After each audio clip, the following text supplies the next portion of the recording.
We are live. Welcome everyone. Hayters TV transfer deadline day special live broadcast here from London with just 4 or 5 hours left until the 2024 January transfer window deadline closes. I'm joined here in the ID studios here, the Hayters TV, by my esteemed colleagues Jack Kelly, down there to my right, next to him, James St Dennis. These are the ace Hayters TV reporters who cover all the press conferences and matches for you. To my left, we've got Danny and keeping us up to date with all the transfer deals that may or may not go through between now while we're live on air. We're going to be with you for maybe 45 minutes, an hour, depending how many of you are keen to join us and what's going on. This, by the way, is just a little precursor to some of the new exclusive Hayters TV content we're going to be producing for you, which is going to be for members only. Now, today we want all of you to join in, or even you, Clucking Bell, the Arsenal hater, everyone, the regular commenters on all our videos. We'd love to hear where you're watching from, who you want your club to sign, who you support, the deals that got away, what you think is going to happen, who should sign, and so on. In future, we'll be putting details up for you about our exclusive memberships. We're going to have live broadcasts regularly from the studios here with the Hayters TV reporters, and we're going to have special interviews with the likes of Carlton Cole, Des Kelly, the old BT presenter, an ex-Hayters man is going to be fronting up all those interviews. There's going to be some really special behind-the-scenes live content. But today, it's deadline day, and it's not the biggest deadline day ever. I think so far only £80 million have been spent. This time last year, it was over £800 million. So something's happening in the football world. It's PSR. James, that's a question for you. What's PSR stand for again? Profit and Sustainability Rules. And what does that mean? What does it mean? Put it lightly, clubs are only allowed to lose around £105 million over a course of 3 seasons. So every year around £35 million. As you can see, Everton and Nottingham Forest have fallen foul of that already. And not a lot of clubs, maybe Tottenham being the exception, have actually spent any money this window, or a lot of money. Yeah, so it's about one Declan Rice, really. Yeah, which I think clubs are now paying off in instalments, and that's what we know that clubs are falling foul of the financial fair play rules. And Dan, I'm going to kick off with you because there's not that many deals going on, but I think there's been a lot of talk around one potential big deal today, which is Chelsea selling or loaning a striker. Broja, what's the latest you can report on that? Yeah, I mean, that, like I said, it's been quite a quiet transfer window, but that seems to be the biggest story, especially today. So, I mean, from what reports suggested, it started off they wanted £50 million for him, and then it lowered to £35 million, and now we're reading that it's just a straight loan deal that they're looking for with quite a high loan fee of around £5 million, according to various reports. So we know Fulham and Wolves are the main clubs interested in Armando Broja, but just reading reports on Twitter now, it's kind of suggesting that the loan fee might have to come down for a deal to be possible, because, you know, £5 million loan fee for what, 16 games is it or so? It's quite a lot of money, you know, and obviously Chelsea, you know, they've spent a lot of money. We were talking about profit and sustainability rules there. They sold a lot of players in the summer. Seems like, you know, the players that have come through Chelsea are the kind of ones they're looking to move on. Conor Gallagher has obviously been another player whose departure has been talked about. But yeah, so nothing concrete on Broja as of yet, but it seems like Wolves and Fulham definitely 2 clubs that are interested. But I imagine that this one could go. Yeah, it seems for whatever reason, Chelsea want Broja off their books, or maybe Pochettino wants him to get a bit more first team experience. He's not getting many minutes at Chelsea. Jack, you cover Fulham very, very closely. Why would Fulham be in for a player, their close London rivals, who's relatively inexperienced? Do they desperately need goals, or what's the thinking behind that? Well, I think it's evident that goals are needed in this Fulham team. In the last couple of performances, they've failed to score goals, and we've got the likes of Raul Jimenez up front, who went off injured at half-time against Everton. He was replaced by Rodrigo Muniz, who was brought in when Marco Silva just joined the club as a second-string striker to Alexander Mitrovic. He hasn't performed as well as we'd have thought. Carlos Vinicius also came in last summer, and he was a replacement for Mitrovic when Mitrovic was suspended for what happened at Old Trafford last season. It's just ended up that these 2 strikers are not Premier League quality, and it's ending up being in a case where Fulham are scoring a lot of goals in consecutive games. They won 5-0 against Forest, then 5-0 against West Ham, and now suddenly they can't score for toffee. They can't score at all. So there's always been talks of bringing a striker this January window. However, because of FFP, because of the rules, and we've seen that Everton and Forest have broken those rules, and there's always a risk. Well, we don't know about Forest yet, but they're under investigation, that's for sure. what is clear is that clubs are scared to spend. However, there was a certain deadline halfway through the month where teams were cleared of maybe their accounts for the last year. So maybe there is some leeway to spend. However, Fulham have left it late again, and it's down to the final day where they're after Amano Broja, and they were after Hugo Etike as well, who's also going to Frankfurt now. So it just seems as if there's this sort of panic sort of mentality at Motspur Park every deadline day, which seems to delay business, and it causes anxiety amongst the fan base. And Marcus Silva, who had a press conference today previewing the Burnley game, he's obviously not very happy whatsoever, and it's extremely frustrating. Yeah, was he saying that he wants Broja, or was he commenting on that? He didn't specify. He doesn't like talking about specific players or rumours. What he does do is he sort of shies away from that sort of thing. But it is evident that he mentioned the fact that it was not needed today. It was needed at the beginning of the window, and because now Jimenez is injured, Fulham have only got 2 striker options. Jay Stans was out on loan at Birmingham City. He's not going to get recalled anytime soon. So it's a worry, and Fulham yet again are leaving it late. Chelsea have been a sort of a basket case of a club, haven't they, in the transfer window for the last, within recent memory, spending £1 billion to get only a mid-table team. The way they played at Liverpool last night was laughable, wasn't it? Some of those supposedly the most expensive, best players in the world can barely string a pass together. And Jack, they're talking now that maybe Conor Gallagher can go in this window too. Now, he's not the best player in the world, Conor Gallagher, but like Broja, he's a homegrown player. I think the Chelsea fans might not say he's their best player too, but they love the spirit he gives to that team. Now, you're a West London-based reporter. You know what the Chelsea fans are thinking too. How do you think they would react if there's still talk of Tottenham coming in for Gallagher with a late-minute loan deal or a £50 million bid? Let's wait and see. But what do you think the reaction would be if a player like he also left Chelsea? I think they would be pretty disappointed. In fact, they're selling to a rival in Spurs. Just because Chelsea are not challenging for top 4 right now does not mean that they can just go and sell their best assets or key assets to rival teams in the Premier League. We saw 2 years ago that Conor Gallagher in a team like Crystal Palace absolutely flourished. He was brilliant, and he came back to Chelsea and has actually slotted in very, very well in that system under Pochettino and under previous managers as well. I don't think this is something that anyone associated with Chelsea would like, but Conor Gallagher obviously is a player who has the potential to go quite far in his career, and if he wants that move away, he might push for it. But selling to a team like Spurs is just only going to enhance Spurs' squad and be a detriment to Chelsea. Yeah, Tottenham are one of the few clubs. I'm just looking here on the Hayters TV website here. They've been relatively active in the transfer window so far.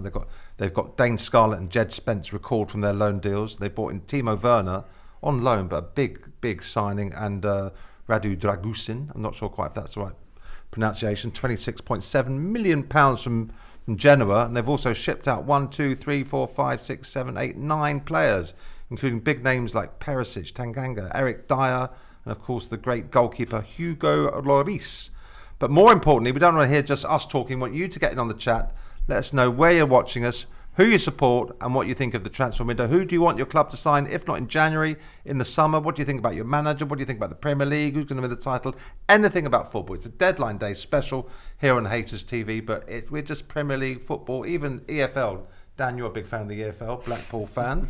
We support all the big clubs. I know people think we're a bit Arsenal biased here at Hayters TV, but we just love football. We love all the best players and all the best managers and all the best teams. Dan, perhaps you could just bring us up to date with any comments and questions that are coming in from people watching this live stream, which, may I remind you, is just a little precursor to before we switch into our new Hayters TV membership special, where only members will be able to watch content such as this and ask questions to the Hayters TV journalistic panel. Dan, have we got anybody? It looks here there's quite a few people. The audience is growing nicely, so tell your friends, get your mum and dad and your aunties and your brothers and your sisters and your dogs and your cats all tuning into Hayters TV. Get them to bark out a question and we'll answer it. We've got the experts here. James and Dennis knows everything about Arsenal. Almost. We've had a few comments come in. Like I said, get involved, ask us your questions. Talking Bear makes a good point. We were talking about profit. Sorry, Talking Bear. Talking Bear, yeah, that is, well, I don't think that's his real, her or his or her real name, but that's the name they've given. Yeah. Basically, we were talking about profit and sustainability rules and financial fair play earlier. Just making the point, but basically everyone's overspent and that they don't have any more money, which I think is certain way of putting it, but it's interesting because, the transfer fees, like you pointed out earlier, Declan Rice, 105 million. I mean, you can lose that over 3 years, so that's one Declan Rice is the amount of money you can lose it. So it's, the transfer fees have gone so high, and clubs, can only lose the same amount of money. So it's sort of it's difficult because, you're paying that for one player nowadays if you want a top elite player. Do you know what I mean? So it's difficult. Any update on that Broja deal? No, not that I've seen yet. Just another thing. I mean, West Ham seem to be maybe one of the busier clubs on deadline day. They seem to have left it quite late. The Guardian is saying that they'd quite like Maxwell Cornet that Crystal Palace would quite like Maxwell Cornet from West Ham, which is an interesting one. Obviously, Cornet struggled for game time at West Ham, really, hasn't he? He's been a bit of a bit part there. They've got. I mean, would that be a direct swap for West Ham with Calvin Phillips coming from Man City? What an interesting deal that is, by the way. Great bit of business by. Yeah, it seems to be quite a few outgoings at West Ham. Like I said, Cornet, Pablo Fornals as well as another one who could be moving on. So it seems like they're trying to get a few out, and reports saying that they might go for Jota as well, formerly of Celtic, who's now in the Saudi Pro League. I don't think he's had the best of times over there. Wants to follow in the footsteps of Jordan Henderson, I think, and get a quick exit out of there. And the Saudis have been strangely silent this winter. Yeah, they it's just strange, completely blew the summer apart by signing all those players like Jordan Henderson. And we thought they were going to come back in the winter and raid everyone. Newcastle were going to sell a few players, but Newcastle seem to have kept their squad intact, which they must be delighted about. I think when we come to these sort of relatively quiet windows, it's a good time to reflect on why we actually got so excited by the deadline day, not just the windows, but the deadline day in particular. And my esteemed colleague here, James St. Dennis, who's often at the Arsenal training ground or at the Emirates with me, home and away. He might be going up to Wolves, Man United tonight. We'll cover all the big teams, as you know.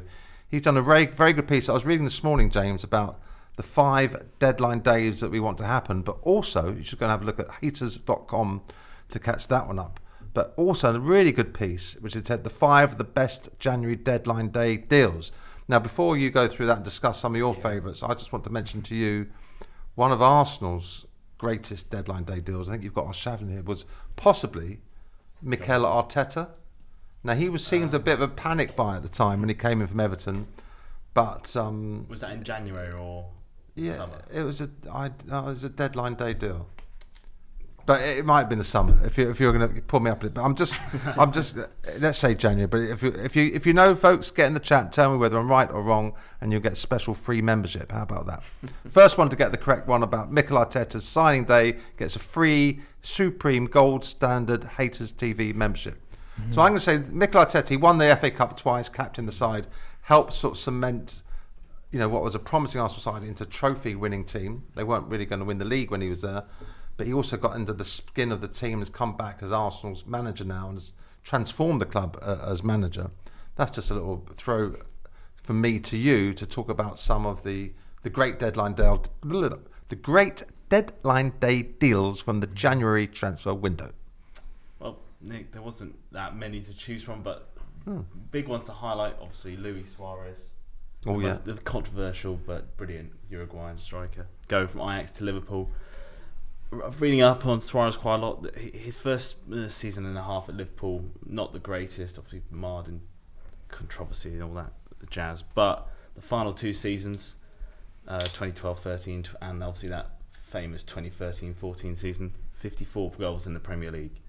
Is a ridiculous amount of goals especially considering in 13-14 Suarez was banned for biting, so didn't come back to the side till the end of September, and to end the season with 31 goals, obviously winning Player of the Season, Player of the Year as well, and then going to Barcelona for a massive fee, which you think that was probably the start of Liverpool's revitalisation as a club.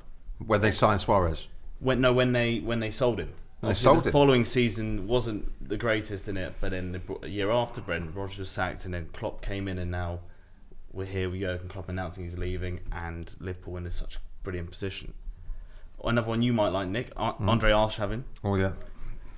I would say I am Guna was his. I remember he was. That's when they used to have all the cameras outside the grounds and all the fans swarming around the Sky TV reporters and. He came. Happen anymore, I remember Arshavin. They go, have you got any words? Have you got any words for the Arsenal fans? He goes, I am Guna. I think there were T-shirts around Highbury or Arsenal, whatever the stadium was then. And what year was that then? 2009. 2009. Okay, that was in the Emirates era. Yes. Yeah. Obviously, you remember him for his 4 goals against Liverpool at Anfield. Was that a League Cup game, I think, wasn't it? No, it was a Premier League game. Ooh. But 31 goals, 41 assists in all competitions for the Gunners. Again, I would say quite a short but sweet spell. Only 4.5 years at the Gunners, and probably his whole Arsenal career marred by a few injuries, out of favour with Arsene Wenger. But I think the first 1.5 2 years, a brilliant player for the Gunners. You obviously being an Arsenal fan, know more about me. I'm still quite young. You probably remember Arsenal a lot more than I do. Mm-hmm. So, what were your thoughts on when he first came in, and obviously the impact he? Well, he wasn't a particularly well-known player, but Arsene Wenger still had that aura about him that whoever he signed, in Arsene we know, Arsene we trust, and Arsene knows, with the banners around the Arsenal stadium, because he just had this habit of signing players who hadn't necessarily, going back to Patrick Vieira, one of his first ever signings, turned out to be one of the best players in the history of Arsenal and the Premier League. And in simpler time, I can remember sort of being there on a signing day on the pitch with Mark Overmars and Emmanuel Petit. And, Overmars was a very well-known player, but Emmanuel Petit was still a little bit relatively unknown. But we thought maybe Arshavin could be another one of these players. And he was such a skillful player. And that was that time when Arsenal was signing all these little teeny-tiny sort of midfield, very skillful, quick, ticky-tacky, tippy-tappy players. I would say he probably underachieved in terms of potential, but there was that one match when Arsenal beat Barcelona in the Champions League when he absolutely excelled, and I think he's still working in the game in some capacity. I'm not sure he's back at Zenit as an executive he's part of the club's executive board. Right. So he's now like Edu in a authoritative role. Yeah. Now, James, you cover Arsenal. I think there's a breaking story actually at Arsenal. Not one of the most high-profile players. Dan, what's happening? Yeah, it's just that the goalkeeper Alex Runarsson, hopefully I've pronounced that correctly, he's left Arsenal by mutual agreement. Obviously, not had much game time. Played a couple of games, is it? Not really a successful player for the Gunners. Yeah, so not a massive story. Probably not that surprising. One of those well-known backups just to kind of boost the squad, and especially with David Raya coming in, and Aaron Ramsdale's basically a number one who's become a number two, and the legendary Cole Hine as well. Yes. Taking his place as third choice. Exactly. So fourth choice goalkeeper is not really the place to be, is it? No, I mean, James, you cover the Arsenal games home and away in Europe, and you'll be going off to Porto soon for the. I will be, yes. Last 16 tie of the Champions League. I mean, how many goalkeepers do they normally take at that trip? Is Runarsson even been in the squad recently? No, it's usually 3 goalkeepers. It's obviously Cole Hine, Aaron Ramsdale, and David Raya. So I think Runarsson's been out on loan a few times. He's been to Leuven in Belgium and Antalyaspor in Turkey. I think he's been linked in the last few days to Copenhagen. That's why I think, again, it's going back to a few years ago when Arsenal were just getting rid of players, releasing them on their contracts. I think Edu's had to do that again. So I think get some wages off the board, get him out, get him playing football again. I think Copenhagen were linked to him, so I think that's probably where Runarsson will end up going now he's left Arsenal. Yeah, I want to ask you a couple more questions about Arsenal in a second, but I just want to remind people that they are listening in, watching in on the Hayters TV YouTube channel to our transfer deadline January 2024 window special. I'm not sure they're all the right words, but not necessarily in the right order, as Eric Morecambe used to say, for the younger viewers. So get your comments in here. We've got Danny Bennett alongside me, Danny B, as we call him in the office. He's looking at all your comments. Where are you watching from? Who do you support? Who do you want your club to sign? What do you think they've done in this window? What could they still do? And if they don't get it done today, the deadline window I just see is now only 4 or 5 hours away before it closes. What do they want to happen in the summer? What do you think is going on? And James, let's go back to start this window. Everyone, Twitter, social media, all the comments in our Arsenal videos were saying, sign Ivan Toney, sign Ollie Watkins, sign a striker. Just spend some money. Sign a striker, spend 100, 200, 300 million on a striker. They're not going to sign anyone now, are they? No. Should they have done?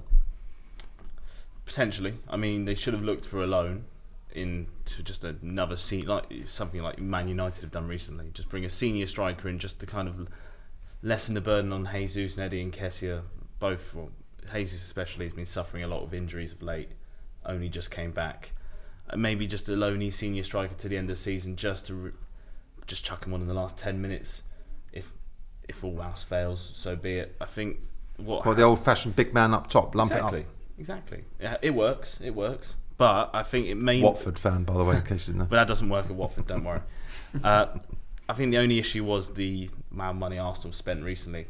I think now they've gone from a position where they used to sell their best players to then spending a lot of money on these players like Kai Havertz, Pierre-Emerick Aubameyang, who also is a January deadline deal. Remember that one? A very well known one. Yeah. And obviously you spent Declan Rice among other players, but I think we're going to get to a stage where they have to balance the books. They're going to either have to start selling again, or just not buy anyone like they were under Wenger for certain seasons. So Arsenal have spent a lot of money without any incomings, especially if they get with like Lacazette and Aubameyang leaving on free transfers. They were trying to get all these big wages off. That helped.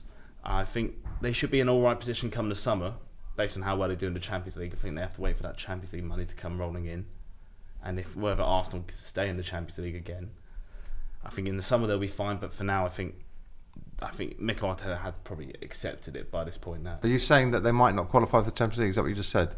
No, I think they that? will. I heard if. Yeah, I thought I heard if. Yeah. Because I've been reading articles on the Hayters TV website whether Arsenal are going to win the league or not. Well, not whether they're going to finish top 4. I thought they were solid enough to get top 4. You cover the club as much as I do. Might be top 5 even. Yeah, top 5 might be enough. I think they will. Personally, I think watching them enough, they'll be just fine. But you never know what happens in football. Aston Villa being in 4th or 5th position for most of the season is something that's caught the eye. You don't know what happens in the Premier League. So yeah. So okay, well, only time will tell on that. Let's have a look at Liverpool, Jack. You covered Liverpool's game at Fulham last week, and they seem to have that winning habit at the moment. They're top of the league as we speak. Their transfer activity in this window, let me just double check, has been minimal. They've brought nobody in, but they haven't lost Mo Salah or anyone like that. They've got 1, 2, 3, 4, 5, 6, 7, 8 players have left, including Fabio Carvalho, who used to play for Fulham, did he not? Mm-hmm. You've seen Fulham up close. You've seen the reaction to the announcement of Klopp losing. Do you think they should have been doing business in the window? Do you think they've got a squad big enough to go all the way in the title race? I think there was a moment where there could have been an option to get someone new in. They had Szoboszlai got injured, Endo went off to the Asia Cup, Mo Salah went off to AFCON. So suddenly they had all these gaps in their squad, but they've been able to deal with it pretty well. I mean, the strength and depth they've got is quite incredible. On the 1st of January, they beat Newcastle by 4-2. That was a pretty comfortable win in the end. They went to Arsenal and pretty comfortably in the second half, knocked them out of the FA Cup and looked really, really superior to that Arsenal team on that Sunday afternoon. They, of course, had the semi-finals against Fulham and got through it despite being a goal down. But in terms of business, I don't think it was too necessary to spend. I think they'd probably want to wait until the summer to sort of look at things. And now, because Klopp is leaving, there will be a whole there might not be, but there could be a refresh in terms of how Liverpool do approach transfers, getting a new coach who, will want to maybe look at things a little bit differently and maybe to change the system a little bit. So I think that because Liverpool did know about this news before they announced it, they knew about it before Christmas basically, they were probably erring on the side of caution in terms of spending in this January window, because obviously Klopp isn't going to be in charge next season. So there's an opportunity for a new manager to come in with fresh ideas, and maybe then in the summer we'll see some movement. And they've got a wonderful crop of sort of homegrown youth team players coming through who we've seen in the first team recently who just really look good enough. And look at the success that Arsenal have had bringing in young players, Saka, Emil Smith-Rowe and so on. And it just baffles me why Chelsea don't give more of their youngsters. So they seem to just have this thing, let's produce the players and sell them. Maybe that's the way they'll get through the FFP. Dan, have we got any more questions coming in from the Hayters TV subscribers? Have we got any questions for James and Jack? From Noah Idem, sorry if I've mispronounced that there, but he says, are you guys checking in on how the deal with Lucas Bergvall is going? Swedish wonder kid, 17 years old. All right, where's he going to? Attracting interest from Tottenham and Barcelona. So a story this morning from Dan Kilpatrick at the Evening Standard, basically saying Spurs are waiting to hear whether he's chosen them or Barcelona. Well, there's a choice. Where would you choose to go to, guys? Tottenham or Barcelona? Probably Tottenham, I'd say. I'd say Spurs. I'd like to play under Ange, definitely. Right. Yeah. I'm not basing it off what club to play for. I think you got to look at the position of the clubs. Barcelona seems to be in a whole load of disarray at the moment. Tottenham seem to be on the up under Ange. there's a like Dragusin. It was a 2-horse race for him against Bayern Munich and Tottenham. He chose Tottenham, and then obviously Eric Dyer went to Bayern. So I think Tottenham. I think obviously the financial situation as well with Barcelona not being be able to like register players doesn't help them. They might be one of the greatest clubs, but if you don't have enough money to register even a highly sought after youngster, then I'd rather go to Spurs. It's strange with Barcelona. It seems like players aren't necessarily being massively put off by going there, even though they've got these well-documented financial troubles and they've been trying to get the wage bill down. There was that whole thing with Frankie de Jong where they were trying to get him to accept less wages. And you think if you're a great player or a great young prospect, there is an element of risk if you go to Barcelona because the financial side of it is a bit of a worry. But I suppose the pull of Barcelona is they're always going to have that, aren't they? But I think Jack and James are arguing that at the moment the Premier League is bigger than La Liga. Tottenham, under Ange Postecoglou, are a sort of a reborn club, aren't they? We didn't think perhaps they were going to be challenging for the top 4. He says they're in the title race still at the moment. What's your and you would play for them rather than Barcelona, Jack? And we know that you choose your games very carefully. You were telling us only on the way here that you only play football under special circumstances. So what's making Tottenham so attractive that a player? What's the guy's name again? The Swedish kid. Bergvall. Lucas Bergvall. Okay, my Swedish isn't great, so better than your English. Yeah. I think you have to look at the impact that Ange has made. At the start of the season, they were flying at the top of the league. I know they've dropped off a little bit now, but the feel-good factor around the club was nothing I've seen for many a year. I mean, I'm not a Spurs fan myself, but just from the outside looking in, it looked like, and this is even with Harry Kane leaving. I mean, the best player. It gets forgotten in all this, doesn't it? I know, yeah, exactly. The star man has actually left them. It's almost as if Ange has come in and gone, well, Harry Kane is going to leave, but there's still something to be excited about here, and that is the stadium, which is still magnificent. Every time I go there, I'm blown away with the facilities. The new system that's incredibly exciting. It's a little bit, risk and reward sort of style of play. But we've seen some chaotic games this season for Spurs. But I think football fans want to be entertained, and what we're seeing at Spurs is entertaining football. And it's just a feel-good factor around the place. It feels a little bit more fresh. And I know obviously they went out the Carabao Cup to Fulham, and they went out the FA Cup to Manchester City, so now there is a sort of feeling that they have to get in the top 4 now, or they have to get at least European football for next season to progress, to attract those players to come next summer or even today, who knows. But it does feel like they're on an upward trajectory, and Ange Postecoglou's sort of got, like, he's no nonsense. You speak to him in press conferences, or you're in a press conference with him, and you're sort of blown away by the way he comes across, and I think that's super refreshing. Thanks, mate. As he might say. He called me mate once. Did he call you his mate as well? Yeah. Who isn't Ange? We're all his mate. I think we all are. Everyone on Hayters TVs. We're all mates. I'm all mates with Big Ange too. What was the name? Who had that question about for us there? Noah, someone was it? Eidem. Noah, okay, not Eidem. Edem. So it looks Noah. We are following that transfer, the Swedish one could, and we think he's probably, if anywhere, going to end up at Tottenham. Even if it's not this window. Maybe the next one in the summer. There's maybe in the summer that they might wait until the summer, because obviously it's quite late in the day now to get that deal done. And there's also reports from this morning as well that Barcelona might not make any deadline day signings, that they're kind of ruling it out. So that's another. They can't. Spurs. They can't agree a deal. They can agree a deal, but they can't sign the deal until the summer, obviously, until he turns 18. Of course, yeah, absolutely, yeah. That's why James is here. He knows what he's talking about. So they can agree the deal, and they can loan him to another club. Through, is it Copenhagen? It is. I can't. I'm not even going to go. Okay, but they'll have to either keep him out of the club just agree a deal, and have him there until the summer, then bring him in. That's the only I think Spurs signed a Croatian wonder kid from Dinamo Zagreb. Yeah, and he's staying there until I think he's 16, 17. He has to be. Dinamo have to basically loan him to any club that Spurs ask him to, because of they've agreed a deal, but he can't join the club till he's 18. It's like a load of Watford's deals with young South Americans. They'll sign them when they're 16, 17, and they'll obviously join the club at 18, and then get loaned out. But Spurs are building. It looks like Spurs are building for the future. They've got, but they've got a really young squad anyway. They've got I think Ange has brought the age down. It's quite significantly. Matassar, Van der Ven, Udogie, Porridal, and even Romero, they're all under the age 26, 25. So Spurs have now got a squad full of quality and youthfulness. So their longevity of this team, they can only get better. Tottenham. So bringing in these young stars just to glitter around, add a bit of pixie dust and Pixie dust. pixie like dust, it, yeah. exactly, and and obviously quality. Yeah. Spurs are building for the future and the present. So. Star quality pixie dust is what if you go down to watch football at the Tottenham Stadium, according to James St Dennis.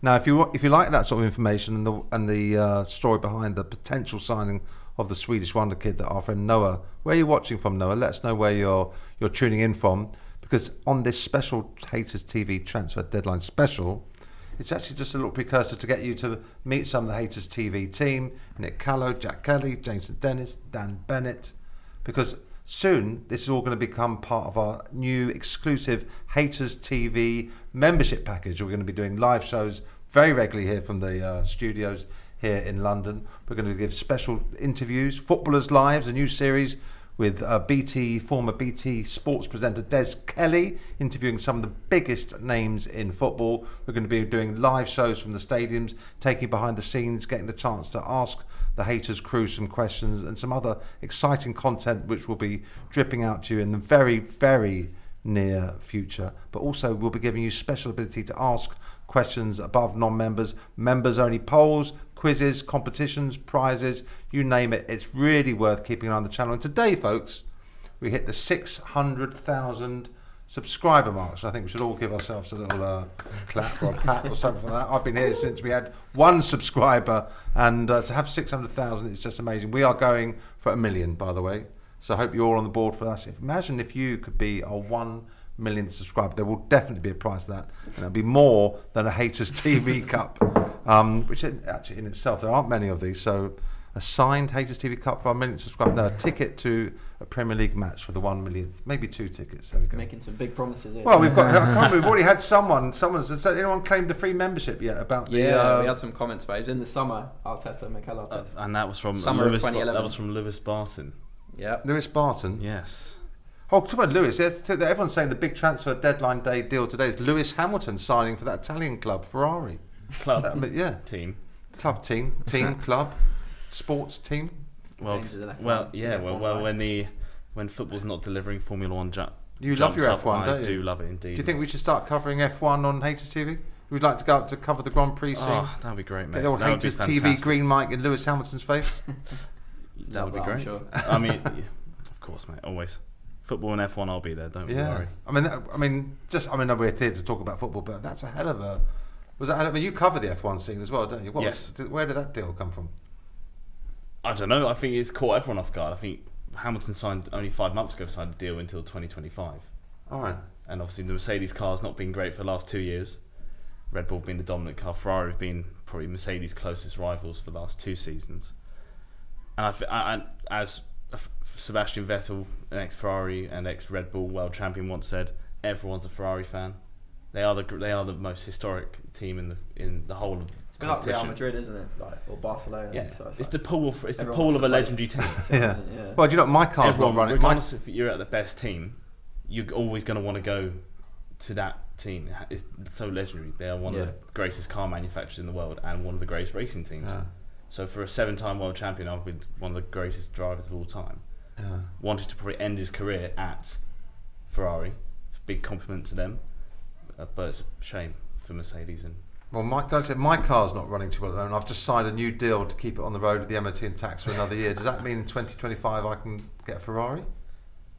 Car expert? I don't think you can, mate. Is sitting down driving a car a sport? Yeah. I think they train harder than footballers do. I genuinely do. I think Formula One drivers, they lose around 6 kilos a race. Imagine a footballer losing 6 kilos. I don't think footballers would lose that much. You might sit in a car, but you're driving 200 miles an hour around street circuits and conventional circuits, risking your life. But you're also training like an absolute monster. Is it harder than darts? Oh, no, that's for Luke Littler. We had the Hayters TV Christmas night out at the darts at Ali Pally and saw Luke the Nuke Littler, which was a good experience, wasn't it? But we're here to talk about the transfer deadline day. I'm going to throw over to Danny B now. Who's in your comments and monitoring the deals that are happening or not happening? Dan, any new comments in from our subscribers and any sort of deadline day news you can report on? Yeah, we had a comment from Mika Bernard earlier saying Chelsea need a striker even if Broja is staying, which I think a lot of people would agree with, to be honest. I mean, obviously this Broja news has come around. I think a lot of Chelsea fans are quite confused by it because they're light on players in that position anyway, with Nicholas Jackson obviously at AFCON, and you know Broja's been starting quite a few games, and I know Nkunku's coming back now, but there's sort of debate around, is he an out-and-out striker? Is he better as a kind of number 10? So, you know, I think that's a good point, but I think, like everyone, Arsenal, there's a lot of talk about them needing a striker as well, but it seems like it's going to have to wait until the summer, just because of, like we spoke about earlier, the kind of financial rules and the profit and sustainability rules around it. I think you have to pay 100 million plus now if you want to get a striker at the level you need. I think that's probably the reason why Conor Gallagher and Broja, the two players, being linked away. Because if you sell those homegrown players, it's just pure profit. So that if you sell, let's say they want 50 mil for Broja and they want 40 or 45, 50 mil for Gallagher, that's 100 million pounds pure profit. So there's no issues with that. It's not like they're trying to, if they bought someone for 30 mil and trying to send 50 mil and they get 20 mil profit. Again, they're from the academy, they're homegrown, they're going, it's pure profit. So that's probably why they've been linked away. So Chelsea can probably, again, buy more players and buy a striker. I'm hearing, Dan, that we've got another question that perhaps James can answer about another striker who may or may not be going to Arsenal on the comments. Who's that? NS95. What's the latest on Mbappe to Arsenal? Is there any latest? Because he's available on the Bosman, isn't he? Because Arsenal can afford that. Well, maybe, mate. We can't. For some reason, Premier League clubs can't sign. I've never seen a Premier League club sign a pre-contract deal. Apparently, it's only see it around Europe. Premier League never seem to be able to sign these pre-contract agreements. Memphis Depay, didn't he? Memphis Depay got signed in a pre-contract agreement. For who? For Manchester United.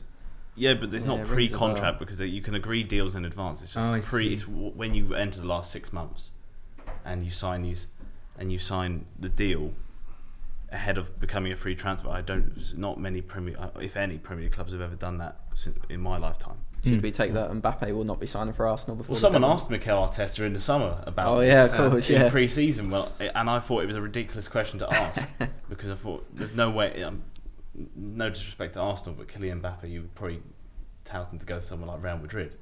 Bit disrespectful, but carry on. Being one of the, he's one of the best players in the world. I know Arsenal are trying to have the best players in the world. And maybe, just maybe, you don't know what's happening with that situation. Real Madrid, PSG, Mbappe. You never know. Someone like Arsenal, or maybe he's always been linked to Liverpool. So you never know where he's going to go. It should be the wages, well. I mean, he's going to. You're astronomical. expecting it to be like Saudi wages, which realistically only Saudi Arabia and probably Real Madrid, maybe Man especially City, with the Spanish financial rules, like how anyone could afford those wages that he's going to command. They don't. It's not like the Premier League where they have a fairly even slice of TV revenue. It is literally the big three clubs. It is Atletico, Real Madrid, and Barcelona. And Barcelona keeps selling all their bloody TV rights anyway. That's why they're still surviving in this, despite having almost over £1 billion in debt. I know, it's crazy. But if you look at it, you look at the financial situation on Spanish clubs. It is those big three, and you look at other teams kind of struggling to even spend 20, 30 million. Well, Real Madrid can constantly buy £100 million players, and Barcelona as well, up until recently. Dan, any more news or comments coming? I hear there's talk of West Ham, another player leaving West Ham. You were talking about some deals. Yeah, we spoke about West Ham earlier, obviously, incomings and outgoings. It seems like they're trying to rejuvenate their forward line a bit in terms of depth. Pablo Fornals, just reading here, has agreed a deal to go to Real Betis for €8 million. I mean, he's been someone who's sort of been substitute, hasn't he, for the last couple of seasons.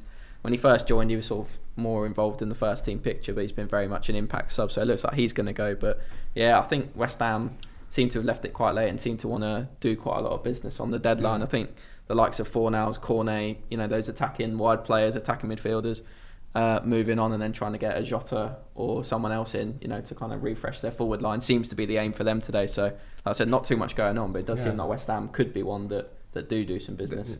Jack, you cover West Ham a lot. It looks like they're shifting some players out today. Maybe there could be someone coming in. Or do you think this is something they need to be if doing? If there isn't anyone coming in, then I'm very confused by the way they're doing things. Because right now, as it stands, Fornal's on his way out. Benrahma's already at Lyon. He's on his way out after both Brentford and Fulham were inquiring late on, but that didn't work out. And now, obviously, Cornet, Fornal's, and they've already brought in Phillips. And obviously, Thilo Kehrer left on loan earlier this month as well to Monaco. And it just confuses me a little bit because, okay, they're in a good, stable position in the Premier League. They're doing very, very well. Moyes is overperforming yet again, and West Ham fans, some don't appreciate what Moyes has done, but some do, and I think he deserves more credit for what he has done, especially winning the Conference League last season as well. But they've also got a Europa League coming up in March, so they're going to have a bigger squad to deal with those competitions. They're out the FA Cup, they're out of the Carabao Cup, of course, so they do have these two competitions, but obviously now they've won the Conference League, they feel as though they can push on in the Europa League and go to the latter stages. And I'm just baffled as to why they're losing. Well, it looks like they're losing Fornals, who's a good bench player who comes off the bench and makes a difference sometimes. Benrahma, who features very, very regularly for them. And obviously Maxwell Cornet, who hasn't played an awful lot of football since coming back from his injury. But I think he scored his first West Ham goal the other day, actually. I seem to remember against... I can't remember who it was against now. Sheffield United, that was it. I mean, whether that Cornet one goes through or not, but it just seems a bit like, okay, 3 players are heading out, but is anyone coming in today? Well, it would suggest that probably they're either trying to balance the books, or there is someone coming in, or they're just trying to raise funds for the summer. I mean, they'd leave themselves very light in attacking areas if they didn't bring anyone in. And it certainly seems like they're trying, but whether they do or not, you can never guarantee these things. Bringing in Josh seems like a no-brainer, just because he didn't even get registered by Al Ittihad. Yeah, he was registered and then he got unregistered when they kept bringing in higher profile. Seems players. worse than Jordan Henderson. I mean, at least Henderson got registered and played some games. So he spent 6 months in the dark, in the wilderness, not doing anything, not playing football. So there might be question marks over, and obviously he went from the Scottish League, hasn't been tested in the Premier League, but he seems like a quality player. I think he was capped by Portugal when he was at Celtic, so he clearly has quality. And if you can add that type of quality to a team that Pablo Fornals and Side Benrahma haven't been West Ham's greatest players. They've made impacts, but I feel like if you bring a player, a Portuguese international, a bit of flair, a bit of star quality, it will get West Ham fans off their bums. I just don't think West Ham fans will be very happy if they were to get rid of all these players and not bring anyone in. I mean, obviously they have to at some point today, but with Danny Ings, who hasn't been on the most glittering form we've ever seen, Mikel Antonio's still out injured, Jared Bowen's now having to play a role as a striker. They've got Mubama coming through, who looks promising, but they're short. They're short in that position. So I'm interested to see what will happen the rest of the day. Breaking news from Graham Bailey, who's a accredited journalist. Now we've seen pictures already of Benrahma in a Lyon tracksuit. Apparently he's already done his medical, or he's doing his medical. But Fulham have come back in and they've made a late offer for Said Benrahma. The player has not finalised the move to Lyon, and talks have taken place with West Ham. So could this be the massive U-turn where he's already pictured in this Lyon tracksuit and he goes back to West London and signs for Fulham? And that'd be a hell of a deal. And would that impact this Armando Broja deal? Because presumably if they're going to sign Benrahma, they wouldn't go for Broja, or could they do both? I think they would do both. I mean, earlier in the day we were looking to do a winger and a striker, and one of those wingers was Cherki from Lyon as well. So another French team involved, or the same French team involved in Lyon, but. That apparently would have been a record deal for the club, but that hasn't materialised whatsoever. So I just think with Broja, obviously, we said earlier, they wanted 50 million, then it went down to 30, 35. Now it's a loan. I think it's just a waiting game. This is why some clubs do leave it late, because you can get the best because deal. They're going to see how low Chelsea will price. Go. How low can they get Chelsea to sign him? Because I said the loan fee, judging by the report, seems to be a bit of an issue for the likes of Fulham and Wolves, who are interested in signing him. So maybe it will go quite late. They'll see if they can get a bit of a cut price deal. But I think, for either of those clubs, I think Bray would be a really good sign. I'm quite surprised Chelsea are so keen to let him go, to be honest. I think they just want him to have game time, and it just seems that if Nkunku's back from injury, he'll be the main man. I suppose up front, if he has a good loan spell at Fulham or Wolves, if he goes there and puts his value up for the summer, if he scores a lot of goals. I think if I'm a Chelsea fan and Pochettino's got his hand on the sort of control lever, if that's the right term, at Chelsea, and he's trying to dictate some of these moves. Obviously, he's restricted by financial issues at Chelsea as well, he will have a good idea about how he's trying to reshape that squad, because he's largely inherited that squad, hasn't he? Mm-hmm. And the way he's built Southampton and Tottenham, he's shown he's got a pretty good idea of what he's doing. You mentioned Memphis Depay being a deadline day deal. It wasn't a deadline. I thought it was a pre-contract agreement, but pre-contract. Okay. I mean, what's happening? Manchester United, they've got rid of Jadon Sancho out on the loan deal. They've got rid of a whole host of younger and sort of fringe players. I think they brought in one player whose name, I'm just going to quick check it up on the Hayters.com. Manchester United, Alvaro Fernandez, has been recalled on loan from Granada, so that's hardly, they could be recalling him to get rid of him. Well, there you go. Update the Hayters.com website when we get back to the office, Dan. What do we think? And Manchester City, the two Manchester clubs, Manchester City, they've bought that interesting player, Claudio Echeverri from River Plate for £12.5 million. Now you just think it's Pep Guardiola. It's a bit like Arsene Wenger used to be. You just think, well, I've never heard of this guy personally, but I bet you he's really, really good. And once he starts being just dripped into the first team at City, we'll probably go, oh my God, why didn't every other club saying, why did we all sign him? James, do you know about him? Not really. You're much. Nodding as if you know a lot. No, I about know him. he's not joining until the summer. So Yeah. Man City did the same thing with Julian Alvarez, same from River Plate as well. Signed him in January, brought it, thinking we can afford to leave him out on loan. So he probably is pretty good then. And but he's only played like 7 times for the first team. So he's again, Alvarez had some sort of pedigree, but again was quite young. This guy's 18, and people saying he's the next Messi from Argentine fans up after scoring a hat trick for Argentina's under-17s against Brazil. Again, it's like Man City. They just bring in these young. Well, they are Man City. Bringing in these youngsters to kind of rejuvenate a team that is steadily getting older and older. You look at Kyle Walker, Kevin De Bruyne, Ruben Diaz, Rodri. They're all getting closer. Especially the first two, Walker and De Bruyne. They're into their 30s. Alvarez has kind of come in and deputised for De Bruyne while he's been injured, but De Bruyne comes back and shows he's top quality. City just keep finding these young talents around the world, not spending a lot of money. Like Alvarez didn't come, it was I think 15-16 million pounds, which is a steal now you're looking at the way the impact. Well, we saw in the World Cup you were out in Qatar. I mean, he looked a hell of a player out there, didn't he? Oh yeah, it's brilliant, amazing. I think I was watching the game last night and I thought best player on the pitch. Now you've got Erling Haaland back, and Pep Guardiola said after the game he's got a selection headache. Do you bring in your player of the year, your best striker, or do you keep trusting this well-established young Argentine to keep getting the goals and the assists and making Man City an even better team? Or maybe you play.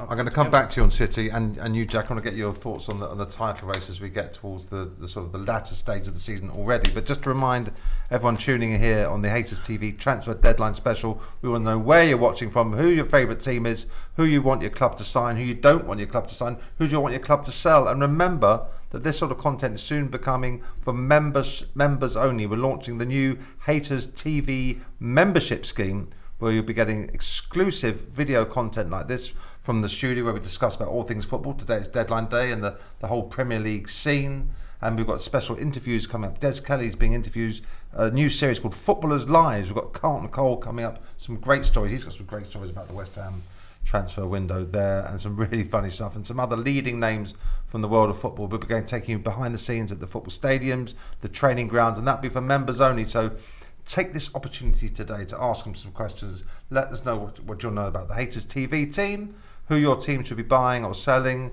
and anything else about football at all. We're going to get these guys' thoughts on the title race in a second. But first we'll go to Danny B in the transfer window hot seat. What be people ask us, Dan, and are there any more updates in the transfer deadline day news desk? No, not too much in the last, since you last came to me. I was just going to say there's some stuff here about Manchester United got me thinking. I mean, it must be, Man United fans must be frustrated that they've not signed anyone in January, I would have thought. I mean, I know there was quite a clear message coming from Erik ten Hag and the club at the start of the window that we're not in a position to go and spend loads of money, and that they were looking at loan deals again, as they did last season when they obviously signed Wout on loan. That was kind of a desperation move because they needed another striker. But I mean, they've got Rasmus Højlund up front, who's basically their only striker because Anthony Martial is, on the injury table, for 3/4 of the season, maybe more. Sancho's gone out I know he wasn't playing anyway, but they spent a lot of money on him because they needed a right-sided midfield player. He's gone out and they've not replaced him with anyone. So, I feel like it's kind of gone under the radar. Is there any news on Rashford? I mean, because he's had this thing of being out drinking and dropped or declaring himself unfit. There was sort of him maybe being forced out of the club. But no, I mean, I'd imagine they'll stand by him in this case, don't you? Yeah, I think, I mean, I don't think there's any intention to sell him or anything like that. But, I mean, I was at the Newport game, the FA Cup game after that all happened. Obviously, didn't play, wasn't in the squad, and Erik ten Hag was very dismissive and just said it's an internal matter and he'll deal with it. And, judging by the reports over the last few days, it kind of seems to have been resolved now. So I imagine we'll see him back in the squad soon. But, I mean, say Rashford could be considered a striker, but he's better out on the left. But I think they're really lacking Man United, and especially in those attacking areas.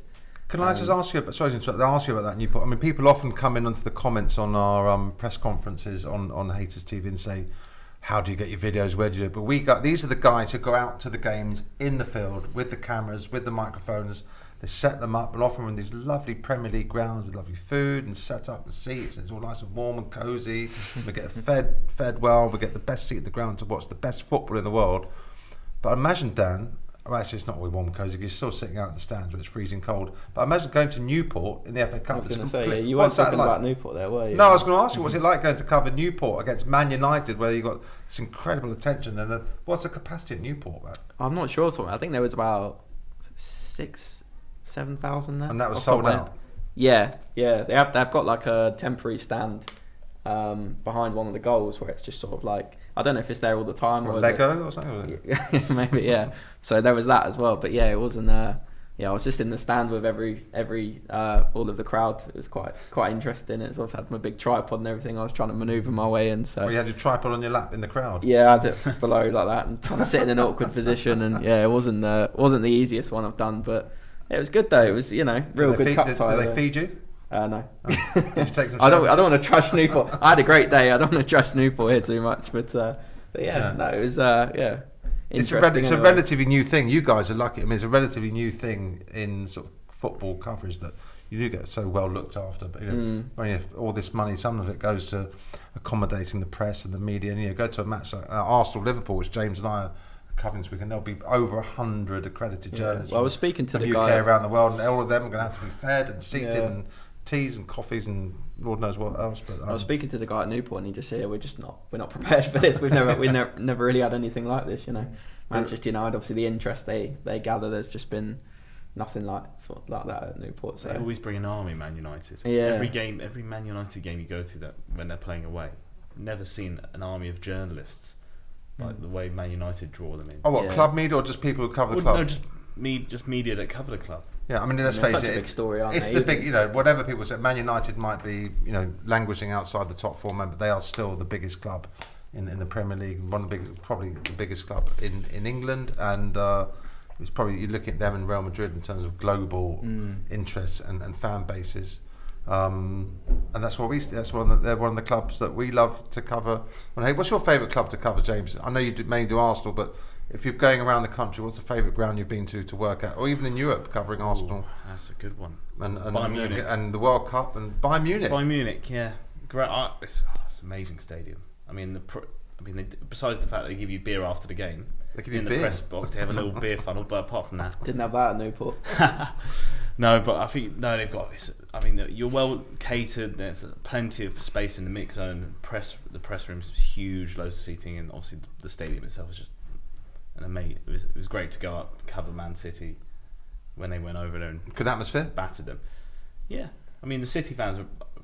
I think the referee went to the toilet, so the game was slightly delayed. So it was just back. What, during the game? No, right before kickoff. So the Bayern fans were just going back and forth with each other on either side.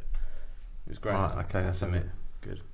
Jack, you've covered and been to football grounds all over the country and in Europe too. What's been your best experience and atmosphere covering football? I always like covering Fulham. It's always good fun. But I have to say that when I covered Manchester City last season, the Etihad against Fulham, I really enjoyed the occasion, apart from perhaps maybe the result in the last minute winner from Erling Haaland. But there was pick and mix, which I've never seen before.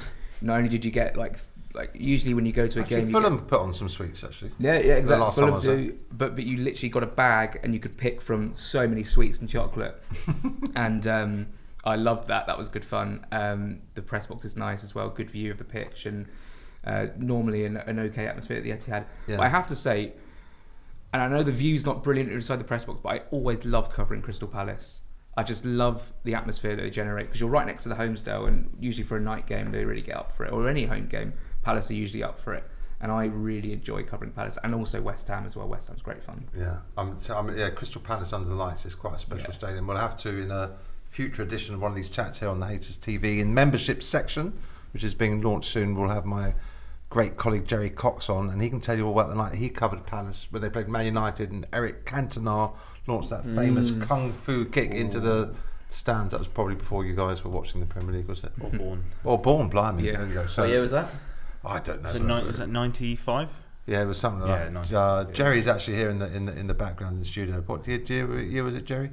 It's 95. He can't remember. Right? It was 95. We'll go with James. It's been We'll have a guess. We'll have a guess in 95. Well, would we give away a membership for anyone who came in with the date of that match? I want date, month, year, and length of ban. First one and length of ban. There are 4 things. Get that all right. Danny B will be checking your comments in the comments section. First one that is, and also gets a full grade Hayters TV membership. We've already given one away for someone identifying when Mikel Arteta signed for Arsenal. I said it was a January window. James said it was probably summer, and it was the last day of the summer window in 2011, I believe.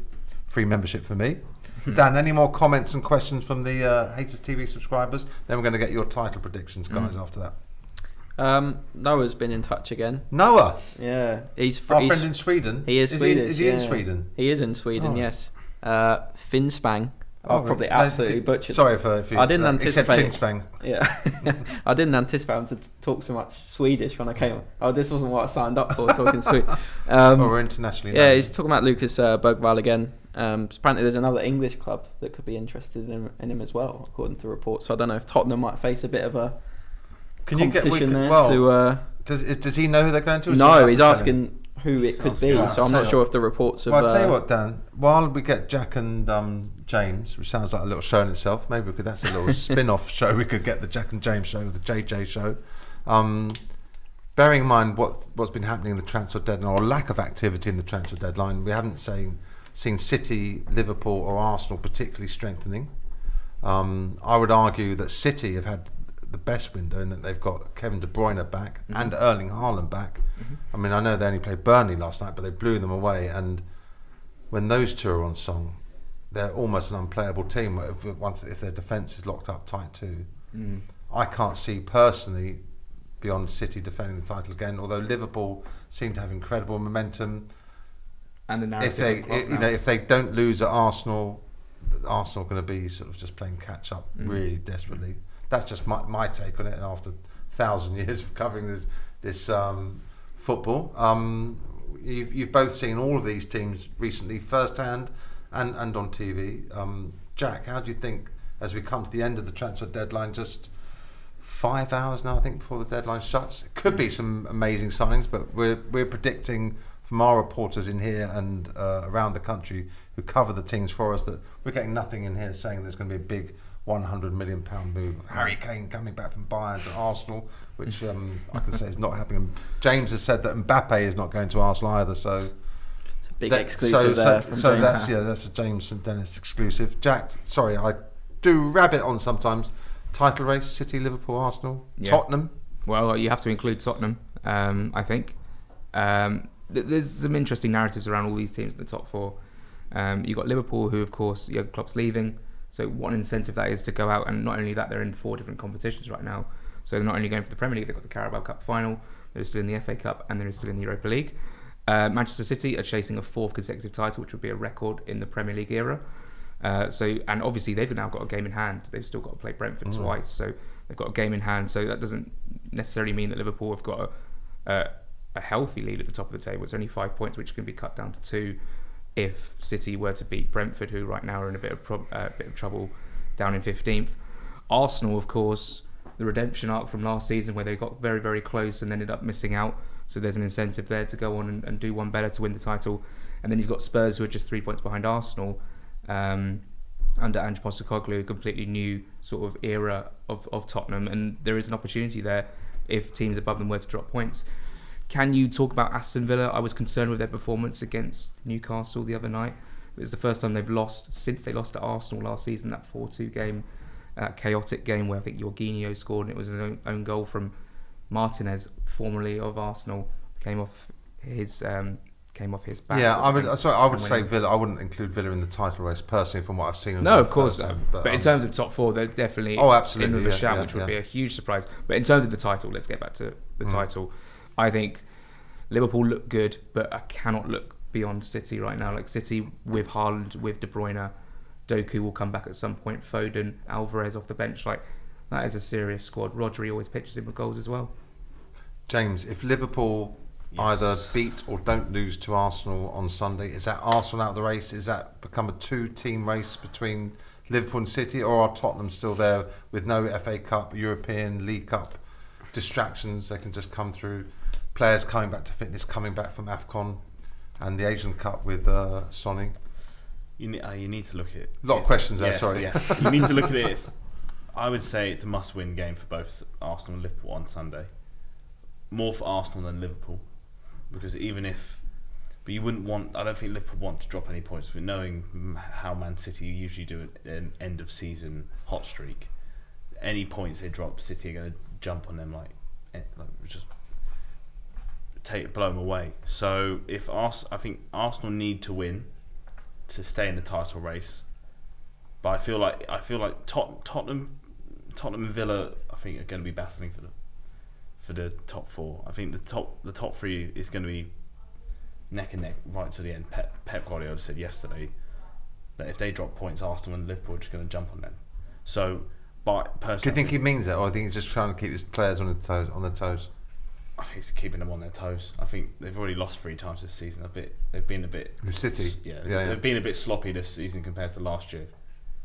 Towards this point as well. So I think if Liverpool really want to push on, get that improbable quadruple, or send Jurgen Klopp on his way with another Premier League title, and I think my money's on Liverpool. I think the narrative is just it's like the Hollywood ending to Jurgen Klopp's Liverpool career, to win a European trophy or another Premier League, to sign off in the most perfect way, I think. And the way they battered Chelsea yesterday, I mean Chelsea been playing quite well recently, and I know they're not to the standard of probably the top 3 or 4, but Liverpool blew them away. I think at half time Chelsea had 1 shot compared to Liverpool's 16 or 17 shots. Darwin Núñez about 11 Núñez shots had like just 10 on of his them own. before half time anyway. Yeah.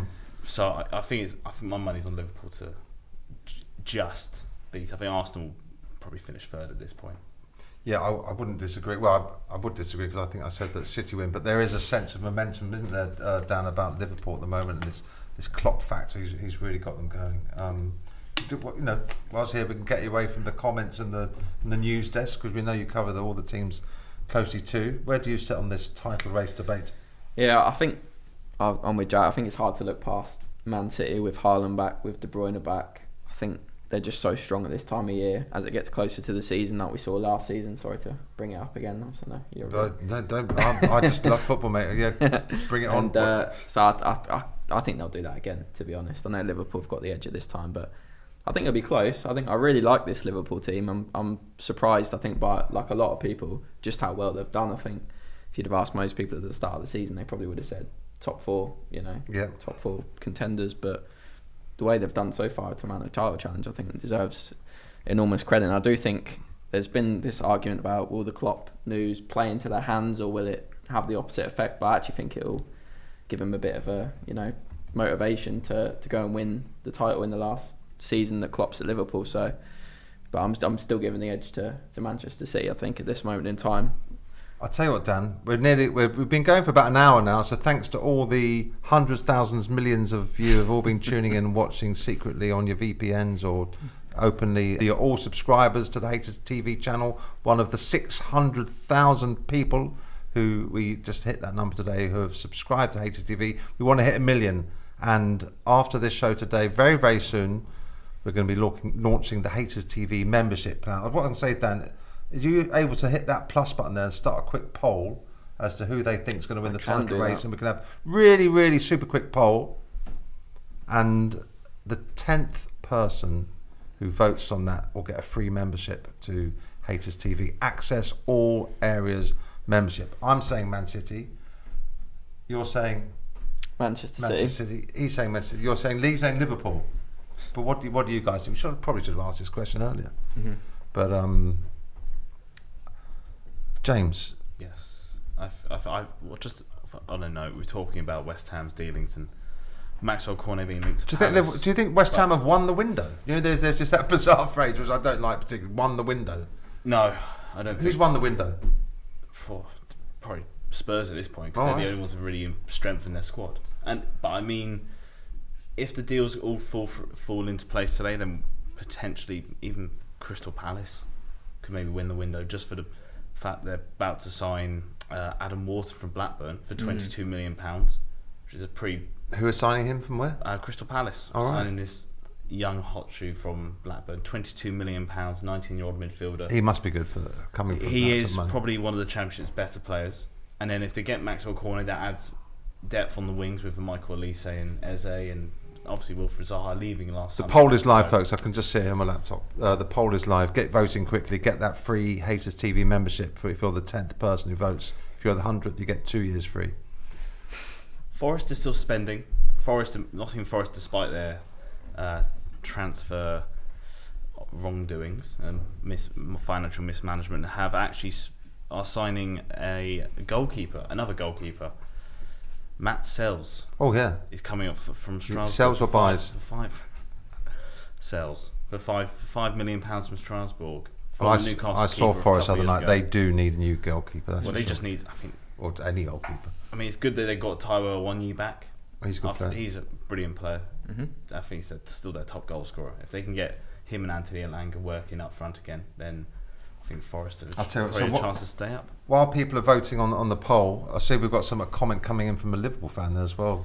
Dan, who's that? That's our own Nazira Yusuf. Our Nazira, our Liverpool correspondent. What is she? Who does she? I bet. Who do you think? Tell me. Villa. It's Liverpool. Oh, right. Okay, Liverpool to win the Premier League. Nice to know you're watching, and you think Liverpool going to win the league. Well, only time will tell. Maybe you and James can have a chat about that, and see, you can have a little party together when they win, because to celebrate how much you know about football. Just for the last 2 or 3 minutes or so, let's talk about the relegation race. It looks like the teams most active are perhaps towards the lower end of the table, because the prize, or the penalty rather, for falling out of the Premier League is so huge now. We've seen some massive teams dropping out of the Premier League and then just tumbling, and never. Hardly ever. Look how long it took for Leeds to come back, Forest to come back. So many years in the wilderness. I don't have a table in front of me, but Jack, you're all about football. You love football from the very grassroots to the very top, don't you? How do you see this relegation battle shaping up? It's tough to call at this moment because of the overriding issues that both Everton and Nottingham Forest have. Whether we see yet another points deduction, not only that, but Everton have also got a court case over the next 3 days about their appeal of the 10 points that they lost earlier in the season. So that could also have an outcome as well. But based on purely football, I was so impressed with Luton the other day. 4-0 winners over Brighton, which is an incredible, it's probably one of the most remarkable results of the season so far. And given what happened with Tom Lockyer and the fact he came back on that day, that must have gave the fans and the team a huge boost. Gun to my head, I'd say 3 going down now are Sheffield United. I think they're too far gone.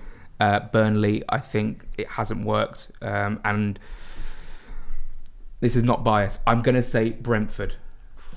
Brentford going down? Yes. Yeah. Do you think they've just got too thin? They've got a really, really tough run of fixtures. All right, okay. Fixtures, really tough run of fixtures. Okay. It's controversial. Just repeat that, just because you're saying Brentford, Burnley, Sheffield United. However, with all these, looming sort of consequences for Forest and Everton, that could completely change the picture. Okay. Subject to the FFP, SPSR financial irregularities. Okay, Jay, would you concur with that? Do you think Brentford are in trouble?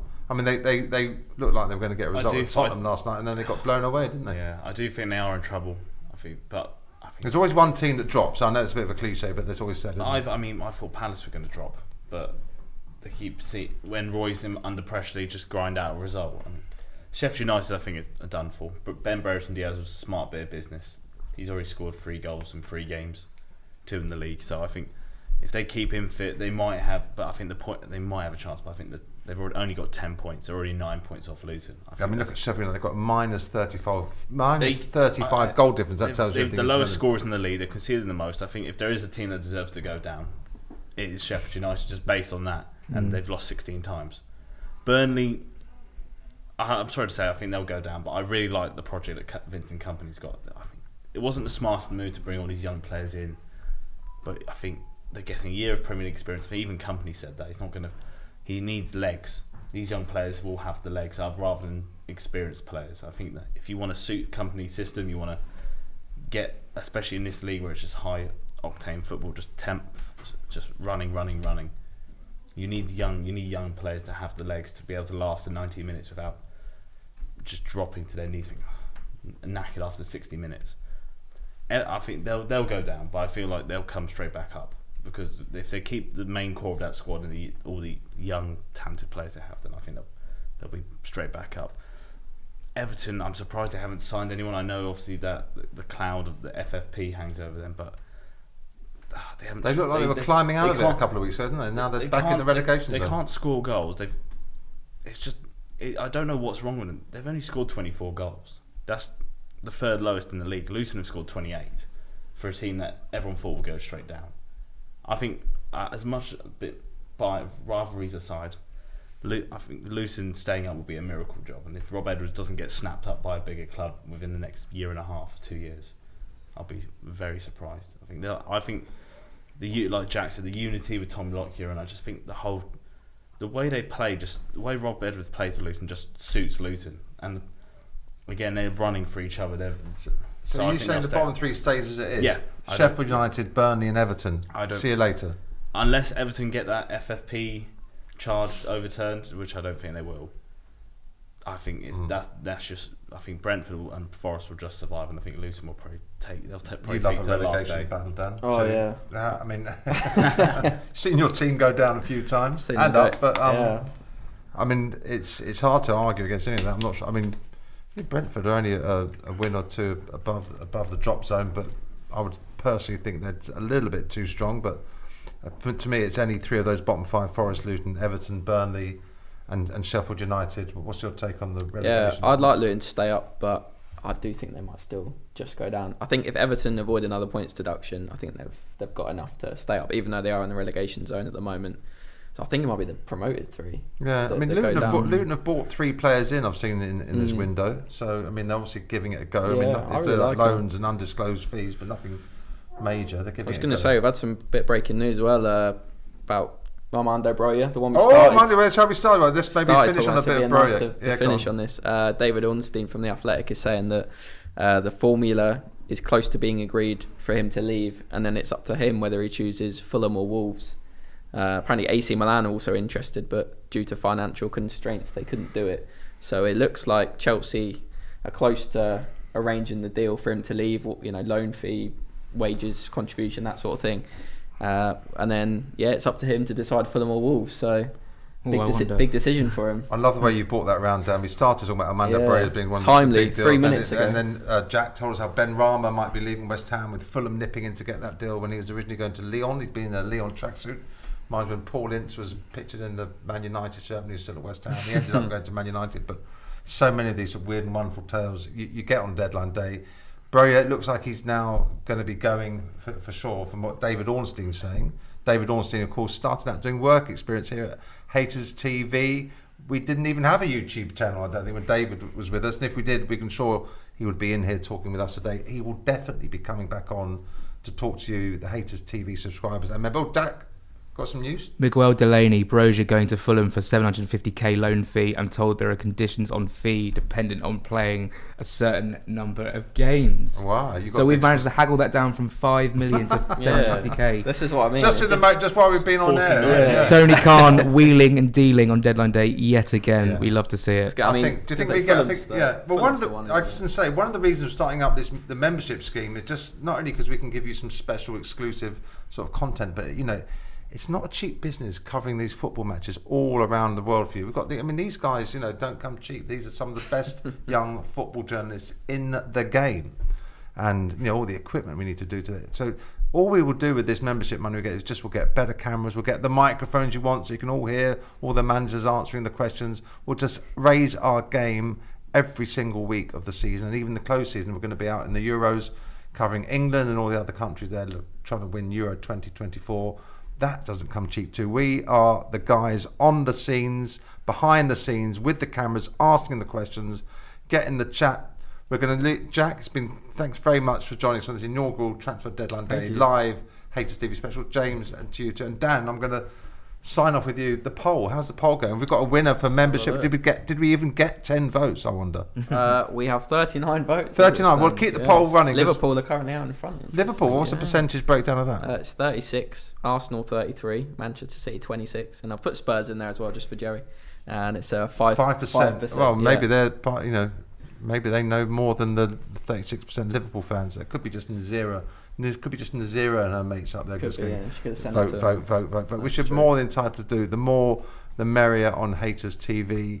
I hope you've enjoyed our little Transfer Deadline Day chat, guys. It's been nice to hang out with you, talking about all things football, and for the Hayters TV subscribers to get to see who the guys are who bring you all this fantastic coverage. We're going to get new microphones. We're going to do everything we can to make the coverage even better. We've got loads more of these shows.